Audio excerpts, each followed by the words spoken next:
বিসমিল্লাহির আসসালামু আলাইকুম। রুবেল স্টারের পক্ষ থেকে আবারও সকলকে স্বাগতম। আমি আজকে প্রেজেন্ট পারফেক্ট কন্টিনিউয়াস টেন্সের প্রশ্নবোধক গঠন সম্পর্কে আলোচনা করব।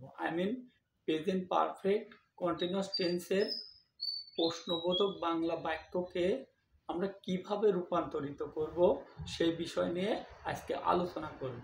তাহলে আমি বোর্ডে প্রেজেন্ট পারফেক্ট কন্টিনিউয়াস টেন্সের প্রশ্নবোধক গঠনটা লিখে রেখেছি যে হ্যাভ অবলিক হ্যাজ। তাহলে প্রেজেন্ট পারফেক্ট কন্টিনিউয়াস টেন্সের প্রশ্নবোধক গঠন have oblique has plus subject plus been plus মূল ভার্বের সাথে আইএনজি যোগ প্লাস অবজেক্ট প্লাস প্রশ্নবোধক চিহ্ন। লাস্টে আমাদেরকে প্রশ্নবোধক চিহ্নটা ব্যবহার করতে হবে। আমি বোঝার স্বার্থে একটা উদাহরণ বোর্ডে লিখে রেখেছি যে আমি কি 10 বছর ধরে এই বাড়িতে বাস করিতেছি।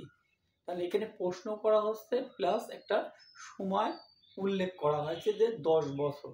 তাহলে বর্তমানে কোনো কাজের সাথে একটা সময় ধরে চলছে, সেই ক্ষেত্রে এটা present perfect continuous tense.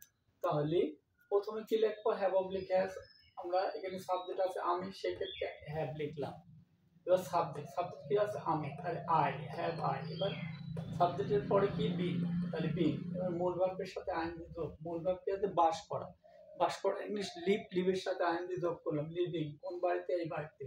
In this house, কয় বছর? 10 বছর। তাহলে ফর 10 ইয়ার্স। তাহলে I have been living in this house for 10 years. তাহলে এইভাবে আমাদেরকে প্রেজেন্ট পারফেক্ট কন্টিনিউয়াস টেন্সের প্রশ্নবোধক বাংলা বাক্যকে ইংলিশে রূপান্তরিত করতে হবে। আসসালামু আলাইকুম। ভিডিওটা ভালো লাগলে একটা লাইক, একটা কমেন্ট, একটা শেয়ার করবেন এবং সাবস্ক্রাইব করে পাশে থাকবেন। আসসালামু আলাইকুম। ধন্যবাদ সকলকে।